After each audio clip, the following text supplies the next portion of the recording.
La pluie est tombée dans de minces rideaux sur les canaux d'Amsterdam, transformant les lumières des cafés et des ménages en taches dorées sur l'eau noire.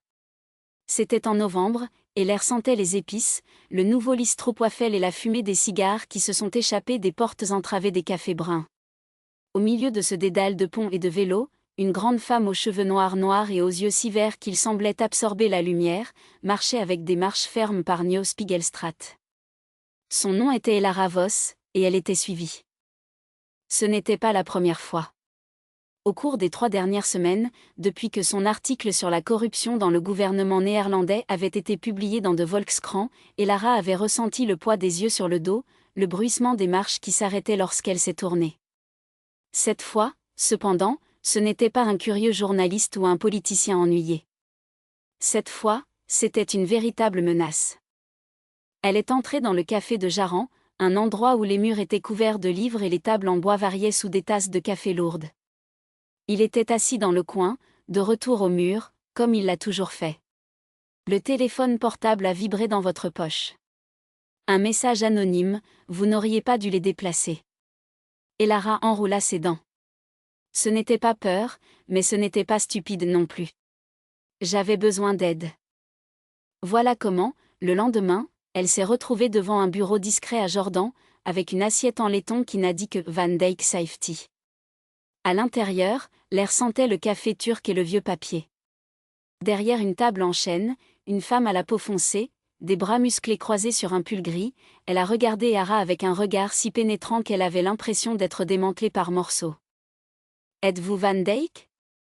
demanda Elara, essayant de ne pas montrer sa nervosité. « Ça dépend. Êtes-vous le journaliste qui obtient le nez là où il n'a pas été appelé ?» La femme avait une voix rauque, comme si elle avait passé des années à crier sur le vent de la mer. Ses yeux étaient brun foncé, presque noirs et ses cheveux, coincés dans un chignon bâclé, le laissent échapper au brun rebelle. « Je préfère penser que je fais mon travail. » « Eh bien, votre travail vous met en danger. » La femme se leva, posant ses mains sur la table. C'était plus bas que Elara, mais sa présence a rempli la pièce. Assis. Parlons de combien vous êtes prêt à payer afin de ne pas finir par flotter sur une chaîne. Elara a assis. Pas par peur, mais parce que cette femme, qui s'est présentée comme Livia Van Dijk, ancienne militaire, ancienne officier de police, possédant maintenant une agence de sécurité spécialisée dans les gens en difficulté, quelque chose à sa manière, elle l'a intriguée. Un mélange de cynisme et de loyauté, comme si elle avait déjà vu le pire au monde, mais toujours en choisissant de rester et de se battre. « Je ne veux pas de garde du corps », a déclaré Elara, croisant les jambes. « Je veux quelqu'un qui m'aide à découvrir qui est derrière ces menaces. » Livia rit, un son sec et sans humour. « Êtes-vous journaliste ou détective ? » Les deux choses, si nécessaire. « Excellent. Parce que je ne fais pas d'enquête. Je protège. » Indiqué. « Alors protège-moi pendant que j'enquête. » Livia la regarda pendant un long moment. Puis il a pris un cahier et un stylo. Règle numéro 1, vous faites ce que j'envoie lorsque j'envoie. Règle numéro 2, si je dis de courir, vous courez. Règle numéro 3, elle leva les yeux, et il y avait quelque chose à leur sujet qu'Elara ne pouvait pas déchiffrer, ne mentiez pas. Pas par omission. Compréhension. Bien. Livia a marqué quelque chose dans le bloc. Parce que si tu me mens, tu t'auras, je pars. Et vous serez seul avec vos fantômes. Elara n'a pas demandé comment elle connaissait son nom complet. Certaines choses étaient mieux laissées sans réponse. Les premiers jours étaient la torture. Livia est apparue chez elle à 7 heures du matin, a vérifié chaque pièce, chaque fenêtre, chaque ombre. Elara, habituée à sa solitude, a été envahie. Mais il y avait quelque chose dans la façon dont Livia a bougé ses mains, rapide, précise, comme si elle désarmant une bombe, ce qui la fascinait. Et puis est venue les nuits. Vous n'avez pas à dormir sur mon canapé, a déclaré Elara un après-midi tandis que Livia a vérifié les serrures pour la 3e fois. J'ai besoin, oui. Livia ne la regarda pas, sauf si tu veux dormir sur ton lit. Elara sentit son visage oublié. Ce n'était pas une invitation. C'était un test. Je ne mélange pas le travail avec d'autres choses. Bien. Parce que je ne le fais pas non plus. Livia la regarda finalement, et il y avait un éclat dans ses yeux qui. Ajoutez vos mots. Mais si jamais vous changez d'avis, faites-le moi savoir. Elara avala dur. Je ne changerai pas d'avis. Tout le monde change, marmonna Livia, vérifiant à nouveau la porte. C'est juste une question de temps. Le temps, cependant, n'était pas quelque chose qu'ils avaient. La semaine suivante, alors qu'Elara a suivi un indice qui l'a conduite à un entrepôt abandonné dans la ville, Livia a découvert quelque chose qui l'a laissé pâle: les menaces ne sont pas venues de politiciens corrompus. Ils venaient de quelqu'un beaucoup plus proche. Votre éditeur, a déclaré Livia, jetant une photo sur la table de la cuisine d'Elara. Il est impliqué dans son coup. Elara regarda l'image, incrédule. C'est impossible. Je connais Hendrik depuis des années. Alors quoi? Les gens changent. Ou pensez-vous que je suis né de cette façon, suspect et armé à mes dents? Elara n'a pas répondu. Parce que, d'une certaine manière, Livia avait raison. Elle-même avait changé ces derniers mois. Ce n'était plus la même femme qui est entrée dans les salles de rédaction avec un sourire facile et est sortie avec des histoires qui secouaient les structures. Maintenant, elle regarda par-dessus son épaule, dormait avec un couteau sous l'oreiller et sentit son cœur accélérer chaque fois que Livia touchait, même si elle était juste pour la pousser d'une porte ou d'une fenêtre dangereuse. Que faisons-nous maintenant? Demanda Elara, sentant le poids de la trahison comme un couteau sur le dos. Maintenant, nous avons piégé le fils de salope. Et c'est ce qu'ils ont fait. Avec l'aide de Livia, Elara a organisé une réunion avec Hendrik dans un lieu public, un café brun appelé Café Tesmal, où les tables étaient si proches qu'il était impossible de faire quelque chose sans être vu. Livia est restée dehors, regardant tout à travers la vitrine floue. Tu n'aurais pas dû venir seule, a déclaré Hendrik, ses yeux bleus froids comme la glace. Je ne suis pas seule, répondit Elara, prenant une gorgée de Genevé. Tu le sais. Hendrik sourit, un geste qui n'a pas atteint l'œil. Tu étais toujours intelligent, Elara. Dommage, ce n'était pas assez intelligent pour s'arrêter quand il devrait. Pourquoi faites-vous cela? Argent. Pouvoir. Les raisons habituelles. Il se pencha en avant. Mais je pourrais vous offrir une issue. Un vol quelque part loin, une nouvelle identité.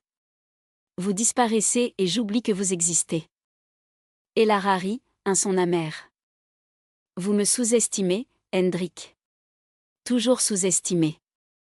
C'est alors que Livia est entrée. Pas avec une arme à feu, elle n'en avait pas besoin. Son regard était suffisant. La fête est terminée, a-t-elle dit, mettant sa main sur l'épaule de Hendrik. La police est déjà en route. Hendrik pâlit. Vous n'avez aucune preuve. J'ai. Livia sourit, et c'était un sourire qui promettait de la douleur. Et vous passerez les 20 années suivantes à découvrir comment je les ai obtenues. Après que Hendrik ait été pris, Elara et Livia se sont silencieuses dans le café vide. La pluie a frappé les fenêtres, et l'odeur de la bière et du vieux bois impliquait tout. Merci, dit enfin Elara. Ne me remerciez pas encore. Livia regarda ses mains, grandes et pleines de cicatrices. Ce n'est pas fini. Que veux-tu dire? Livia prit une profonde inspiration. Je ne suis pas seulement un ancien militaire, Elara. J'ai fait des choses que je ne peux pas défaire. Des gens comme moi ne le méritent pas. Elle hésita, heureuse pour toujours. Elara sentit quelque chose se briser en elle. Qui a dit que je voulais heureux pour toujours? Demanda-t-elle, sa voix plus lisse qu'elle ne le voulait. Peut-être que je veux juste, maintenant. Comme toi. Livia la regarda, et pour la première fois, Elara a vu la peur dans ses yeux. Vous ne savez pas ce que vous demandez. Je sais exactement ce que je demande. Elara tendit la main, touchant les doigts de Livia. Et je sais que tu es plus que tes cicatrices. Livia ferma les yeux. Quand il les a ouverts, il y avait des larmes en eux. Tu auras assez de moi. Peut-être. Elara sourit, un sourire tremblant. Mais je veux avoir le droit d'essayer. Ce sont ces mots, simples, honnêtes, qui ont cassé les dernières défenses de Livia. Elle tenait fermement la main d'Elara, comme si elle craignait de disparaître. « Je ne sais pas comment faire ça », a-t-elle avoué. « Je ne sais pas comment être doux les uns avec les autres. » Nous apprenons, a déclaré Elara, entrelaçant ses doigts dans Livia. Ensemble. Et c'est comme ça que ça a commencé. Pas avec des promesses grandioses ou des serments, mais d'une main tenant l'autre, deux femmes brisées de différentes manières, apprenant à s'adapter. 6 mois plus tard, un matin de printemps, Elara s'est réveillée avec l'odeur du café et le poids de Livia à côté d'elle. Elle. Il se tourna, regardant le visage de l'autre femme, plus doux maintenant, moins marqué par la méfiance. Livia ouvrit les yeux et sourit, un geste qui avait toujours l'air étrange sur son visage, mais Elara aimait plus que tout. « Qu'est-ce que c'était » murmura Livia, rapprochant Elara. « Rien, » répondit Elara, embrassant son épaule. « Je suis juste heureux. » Livia a ri, un son chaud et réel. « Prudent. Le bonheur donne de la malchance. Donc, nous n'aurons pas de chance ensemble. » Et donc, entre les rires et les ombres, ils ont suivi. Parce que certaines histoires n'ont pas besoin de fin parfaite. Ils n'ont besoin que de gens prêts à se battre pour chaque seconde de paix qu'ils peuvent sortir du monde. La vie avec Livia était un mélange de routine et de surprise. Elara ne savait jamais à quoi s'attendre lors de son retour à la maison, c'était un dîner prêt, parfois, une arme démantelée sur la table du salon, avec Livia expliquant, avec une patience inhabituelle, comment la monter, parce que vous ne savez jamais quand vous en aurez besoin. Elara roula toujours des yeux, mais garda les leçons. Après tout ce qui avait traversé, elle a appris que la sécurité n'était pas quelque chose à ignorer. Cet après-midi-là, alors qu'Elara a organisé les derniers détails d'une exposition dans sa galerie, son téléphone portable a vibré dans sa poche. C'était un message de Livia. « Sortez tôt aujourd'hui. Il y a quelque chose dont j'ai besoin pour vous montrer. » Elara sourit. Livia n'était pas du genre qui a fait des surprises, donc cela devrait être sérieux. Ou dangereux. Ou les deux. « Vous semblez que vous êtes à la hauteur », a déclaré Marisa, son assistante, en ajustant une photo sur le mur. « Ou qui sera kidnappé par son petit ami », a plaisanté Elara, tapant une réponse rapide, « Si c'est un cadavre, faites-le moi savoir avant. » La réponse est venue instantanément, « Seulement si c'est à moi. » Elara rit, a gardé le téléphone et a essayé de se concentrer sur le travail, mais la curiosité ne l'a pas laissée seule. Quand il a finalement fermé la galerie, c'était la nuit, et la ville brillait sous les lumières des messages et des bars. Livia l'attendait s'appuyant contre la voiture, les bras croisés, son visage éclairé par l'écran du téléphone. « Tu me fais peur », dit Elara en s'approchant. « Qu'est-ce qui est si important ?» Livia n'a pas répondu. Au lieu de cela, il ouvrit la porte du passager et lui faisait la fière. La voiture a appelé, et ils se sont rendus à la périphérie de la ville, où les bâtiments ont cédé la place à des maisons plus espacées et des rues mal éclairées. Livia. Patience, Elara. Elle se mordit la lèvre, mais obéissa. Après quelques minutes, Livia s'est arrêtée devant une vieille maison de ville, avec des murs pelés et un jardin qui devait être magnifique depuis des décennies. La plaque d'immatriculation, à vendre, a suspendu la tarte dans la clôture. « Que faisons-nous ici ?» demanda Elara confuse. Livia a éteint le moteur et s'est tournée vers elle, avec une expression qu'Elara ne pouvait pas déchiffrer. Ce n'était pas nerveux. Ce n'était pas la peur. C'était quelque chose de plus profond, presque vulnérable. « J'ai acheté. »« Que faites-vous ?»« Je l'ai acheté, » répéta Livia, pointant vers la maison. « Pour nous. » Elara a été paralysée. Le silence dans la voiture était si dense qu'elle pouvait entendre son propre cœur battre. « Vous plaisantez. »« Je ne le suis pas. J'ai signé les papiers hier. »« Mais, pourquoi ?» Livia soupira, passant ses doigts autour du volant comme si elle cherchait des mots. « Parce que nous ne pouvons pas être éternellement dans ce petit appartement, avec des murs trop fins pour les secrets et les voisins qui entendent chaque discussion. Parce que vous méritez un endroit où vous pouvez accrocher vos peintures sans avoir à choisir celle qui sera dans la pièce. Parce que, elle a hésité, je veux un endroit qui est le nôtre. Non emprunté, pas loué. Un endroit que nous pouvons ruiner et le réparer comme nous le voulons. Elara sentit ses yeux brûler. Cela n'a pas pleuré facile, mais cela l'a attrapé. Et si je n'aime pas cette maison? Ensuite, nous en faisons tomber et en construisons un autre, répondit Livia, comme la chose la plus simple du monde. Ce qui compte, c'est le terrain. C'est l'espace. C'est possibilité. Elara regarda par la fenêtre, essayant de voir au-delà des murs pelés. Il a imaginé les matins ensoleillés sur le porche, les nuits dans l'arrière-cour, le son des traces de Livia résonnant à travers les pièces. Il les imaginait là-bas, vivre quelque chose qui, il y a un an, aurait semblé impossible. « Tu es insupportable, murmura-t-il, essuyant une larme qui s'est échappée. Je sais, acquiesça Livia, souriant sur le côté. Mais vous l'aimez. Et Elara a aimé. Il aimait la manière difficile, les bords qui existaient encore, la façon dont Livia la défiant chaque jour pour être plus audacieuse. Croire que cela méritait de bonnes choses. Il a même aimé les combats, car ils se sont toujours terminés par des baisers et promet qu'à la fin, ils étaient du même côté. Voyons cette maison, dit Elara en ouvrant la porte. Livia la suivit, retirant une sauce des clés de sa poche. La porte a été ouverte et l'odeur de la poussière et du vieux bois envahissait l'air. Elara allait lentement, marchant sur des planches qui gémissaient sous ses pieds. La pièce était grande, avec une cheminée couverte d'araignées et de grandes fenêtres qui, si elles étaient nettoyées, laisseraient une belle lumière venir le matin. Il y a 3 chambres, a expliqué Livia, pointant vers le couloir. On peut être votre studio.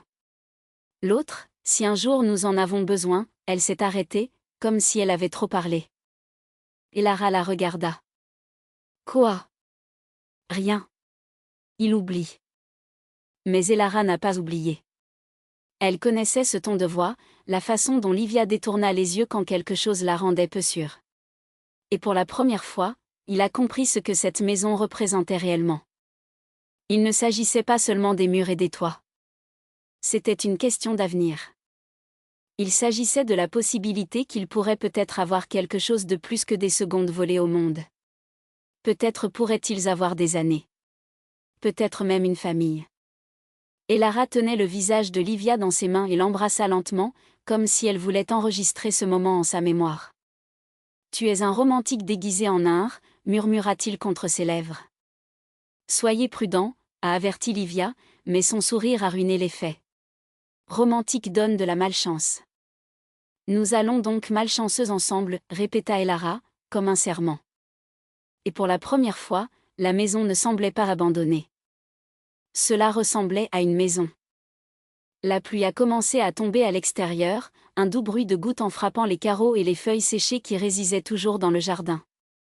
Livia pencha son front dans Elara, respirant profondément, comme si elle voulait garder cette odeur, un mélange de pluie, de vieux bois et quelque chose qui n'appartenait qu'à la femme qui la serrait dans ses bras. Nous devons parler de ce qui vient ensuite, murmura Livia, nos doigts jouant avec le col de chemise d'Elara. Vous ne pouvez pas être seule dans ce « presque ». Elara sourit, mais il y avait une ombre d'inquiétude dans ses yeux. Avez-vous peur? Je n'ai peur de rien, a menti Livia, et ils le savaient tous les deux. Mais nous vivons sur des mensonges, Elara. Moi, vous, nous nous cachons derrière des contrats, des armes, des faux sourires à la clientèle. Et maintenant? Maintenant, nous cessons de mentir, répondit fermement Elara. Du moins les uns aux autres. Livia a libéré un rire sec. Il est facile de dire ça maintenant, avec vous ici, avec cette maison, avec tout ça. Mais qu'en est-il de la réalité qui frappe à la porte? Quand votre passé décide-t-il que cela ne vous a pas mis fin à vous? Quand mon travail me fait-il choisir entre vous protéger ou remplir un contrat? Elara s'éloigna suffisamment pour regarder dans ses yeux sérieux. Nous sommes donc confrontés. Ensemble. Vous le faites paraître simple. Parce que c'est. Elara tenait la main de Livia, serrant fermement ses doigts. Depuis combien de temps sommes-nous ensemble, Liv? Des années en 10 ans au travail, des mois en comptant cela ici. Et à aucun moment nous n'avons trahi. Pas même quand je me suis enfuie, ni quand tu me chassais. Livia ferma les yeux pendant une seconde, comme si les mots faisaient mal. Je t'ai chassé parce que c'était mon travail. Et s'est arrêtée quand elle a réalisé qu'elle ne l'a plus donné. Elara prit la main de Livia sur ses lèvres, embrassant ses nœuds sur ses doigts, des cicatrices anciennes. Nous nous sommes toujours choisis, même sans admettre. La pluie a augmenté et le tonnerre a volé le silence qui s'installa entre eux. Livia regarda la fenêtre, où l'eau était coulée sur des lignes tordues près du verre. Et si nous ne nous entraînons pas ? Il a demandé, si bas qu'il était presque perdu dans le bruit de la tempête. Elara n'a pas hésité. Nous donnons. Parce que si vous ne le faites pas, je vous poursuivrai jusqu'à ce que vous donniez. Livia rit cette fois et lui retira Elara, enterrant son visage autour de son cou. Vous êtes insupportable. Et tu m'aimes quand même. Livia n'a pas répondu. Je n'en avais pas besoin. Mais quand Elara l'a tiré vers le canapé portant dans le coin de la pièce, où une vieille couverture les attendait, Livia est allée sans résister. Ils se sont allongés les uns à côté des autres, écoutant la pluie, les corps collés comme s'ils craignaient que tout espace entre eux soit suffisant pour que le monde les sépare à nouveau. Nous devons réparer cette maison, a commenté Elara, passant ses doigts à travers les fissures du plafond. Pourquoi ? Livia bâille, paresseux. D'accord comme ça. Parce que nous vivrons ici. Elara se tourna latéralement, posant sa tête dans sa main.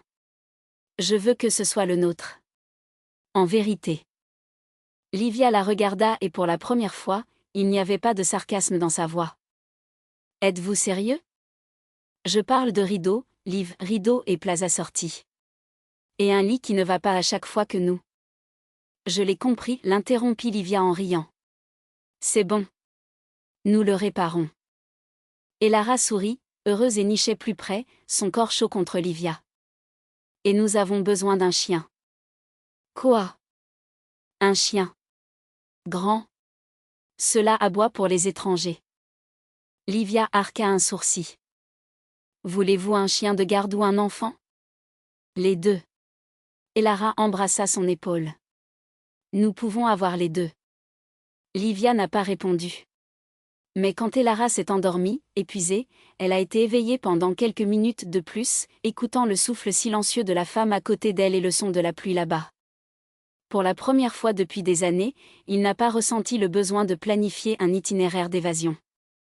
Pour la première fois, il a été autorisé à croire que peut-être, elle méritait de rester.